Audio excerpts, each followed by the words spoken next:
আজকাল একান্নবর্তী পরিবার খুব একটা দেখা যায় না। পরিবার ভাঙতে ভাঙতে মিনি থেকে মাইক্রো পরিবার হয়ে যাচ্ছে, তারপর আরও হচ্ছে সিঙ্গেল মাদার, সিঙ্গেল ফাদার।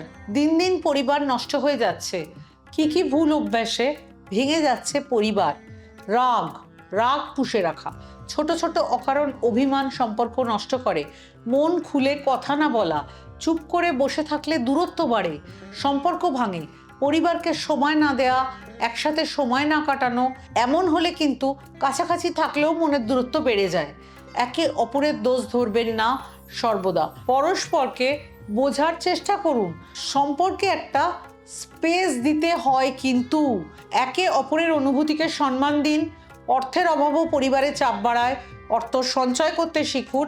একে অপরের তুলনা করবেন না, তুলনা করলে দুঃখ বাড়ে। কোনো সমস্যা থেকে পালাবেন না, সমস্যাকে ফেস করতে হবে। একে অপরকে সম্মান দেখান, ভালোবাসা বাড়ান, কৃতজ্ঞতা প্রকাশ করুন। এসব আপনি করছেন না তো? করলে নিজেকে পরিবর্তন করুন। ভুলবেন 10-এর লাঠি কিন্তু 1-এর বোঝা।